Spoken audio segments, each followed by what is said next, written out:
नमस्कार, आप देख रहे हैं अपनी मथुरा न्यूज। मैं हूं आपके साथ में प्रतीक चतुर्वेदी। जिस प्रकार से हम आपको मथुरा वृंदावन से जुड़ी हर खबर दिखाते हैं, वहीं आज मथुरा वृंदावन में मुख्य सचिव एवं डीजीपी महोदय का आगमन हुआ, जहां उन्होंने पहले ठाकुर श्री बांके बिहारी जी के दर्शन किए, वहां की व्यवस्थाओं का जायजा लिया और आने वाले श्रद्धालुओं को कोई असुविधा ना हो उसके दृष्टिगत उन्होंने वहां का निरीक्षण किया।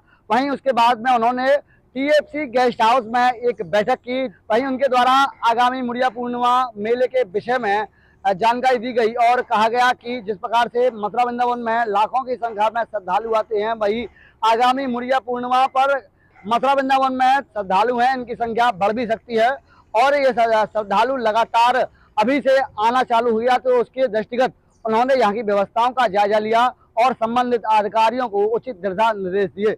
और उन्होंने क्या कहा, सुने, देखें ये रिपोर्ट। बांके बिहारी जी के दर्शन के लिए 7 से 10 लाख लोग एक दिन में, जो पीक डेज होते हैं, उसमें आ रहे हैं। तो आपने देखा आसपास सकरी गलियां हैं और 3 जगह से 3 दरवाजे आने के हैं और 2 से एग्जिट है बाहर निकलते हैं।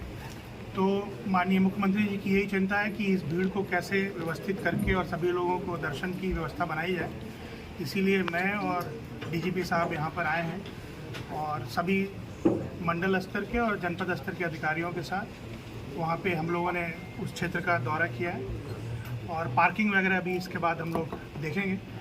तो ये एक अच्छा सुगम व्यवस्था बनाने की बात है। जो लोग यहाँ पर आ रहे हैं दर्शन के लिए, उनको केंद्र में रखते हुए, कि उनकी सुविधा का ध्यान रखते हुए, ताकि वो आएँ और दर्शन करके जब लौटें तो संतुष्ट हो और जो अवस्थापना सुविधाएँ हैं वो इस लेवल की हों जहाँ की आप रोज़ 5 लाख 7 लाख या 10 लाख लोगों को यहाँ पर इंटरटेन कर सकें और इस व्यवस्था में उनको दर्शन सुलभ करा सकें। तो ये मुख्य मकसद है हम लोगों के आने। किसी भी शहर का डेवलपमेंट उसकी भौगोलिक स्थिति के अनुसार होना चाहिए। वृंदावन एक मंदिर का शहर नहीं, मल्टी मंदिरों का शहर है। यहाँ जो भी डेवलपमेंट का एक टारगेट लिया जा रहा है वो केवल बांके बिहारी लिया जा रहा है, जबकि उससे पुराने काफ़ी मंदिर है, सप्त देवालय यहाँ की पहचान है। देखिए, कई महत्वपूर्ण मंदिर यहाँ पर हैं, ये शासन के संज्ञान में है और ये भी हम लोग अवगत हैं कि सबसे ज़्यादा लोग यहीं पर आते हैं, बांके बिहारी के दर्शन के लिए आते हैं।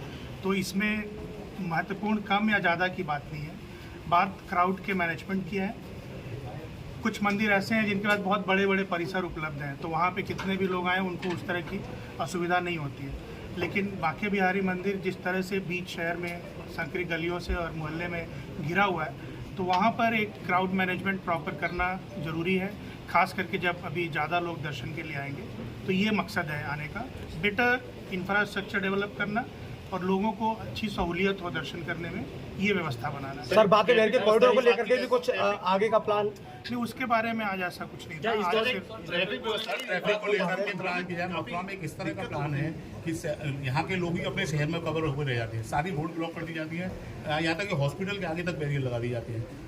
ये हम लोग अभी चर्चा करेंगे और डीजीपी साहब आपको बताएंगे, लेकिन हम लोग के आने का मकसद यही है कि पार्किंग के लिए नियत स्थान हो और वहीं पे पार्किंग हो और जो लोग उस कॉलोनी में आसपास रहते हैं उनको मिनिमम इनकन्वीनियंस हो, उनको आने जाने में उस तरह की दिक्कतें ना हो।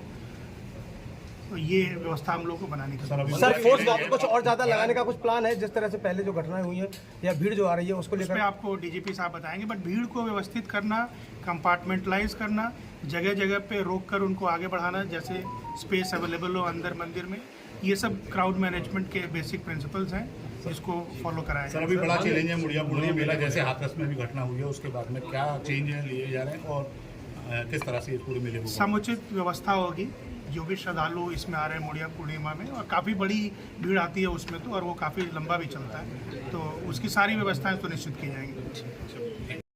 सर, बांके बिहारी की सुरक्षा को लेकर के जो भी महत्वपूर्ण धार्मिक स्थल हैं जहाँ पे भारी संख्या में श्रद्धालु आते हैं उत्तर प्रदेश के अंदर, उसकी एक सुरक्षा स्कीम है। उस सुरक्षा स्कीम के तहत ही व्यवस्थाएं की जाती हैं। बांके बिहारी मंदिर के बारे में अभी जो स्कीम है उसको और कैसे बेहतर किया जाए, क्योंकि जैसा मुख्य सचिव महोदय ने बताया कि यहाँ भीड़ विशेषकर जो सप्ताह का अंत होता है या लंबे वीकेंड्स होते हैं, उस समय या मुख्य त्योहारों को बहुत अधिक संख्या में श्रद्धालु मथुरा के अलावा अन्य आसपास के जनपदों से, अन्य प्रदेशों से भी आते हैं। ऐसी स्थिति में किसी भी व्यक्ति को कोई असुविधा न हो, चाहे यहाँ के लोकल लोगों को या जो बाहर से आने वाले श्रद्धालु हों, उसकी सुविधा का स्तर बेहतर कराया जाए और बिना किसी कष्ट के हम वर्तमान व्यवस्था के अंदर कैसे हम दर्शन करा पाएँ, इस चीज़ों को देखने के लिए अपने सारे अधिकारियों के साथ स्थलीय निरीक्षण करने के बाद से हम लोग चर्चा करेंगे। वर्तमान में पर्याप्त सुरक्षा व्यवस्था जो जोन स्तर पे कराई जा चुकी है, कुछ नए उपकरण भी लिए जा चुके हैं। हम लोग अधिक से अधिक तकनीक का भी प्रयोग कर रहे हैं और ये प्रयास कर रहे हैं कि अबाधित तरीके से बिना किसी कष्ट के लोगों को यहाँ आने का अनुभव जो हो, जब वो लौटे तो ये लेके जाएं कि यहाँ की व्यवस्थाएं बेहतर थी।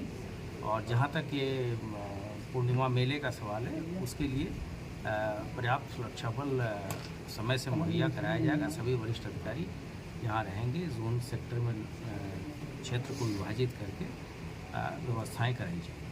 मंदिर के अंदर बहुत कम स्पेस रहता है और वहाँ अक्सर वहीं श्रद्धालु बेहोश होते हैं। वहाँ की क्या प्लानिंग आप देख कर के वहाँ क्या सिस्टम? मैंने आपको बताया कि वर्तमान जो परिस्थिति है उसमें इस चीज़ों को कैसे बेहतर करेंगे, और अगर कोई इसमें चेंजेस होते हैं तो जितने भी स्टेक होल्डर्स हैं या जो भी लोग यहाँ के स्थानीय हैं, सबको कॉन्फिडेंस में लेके ही आगे की कोई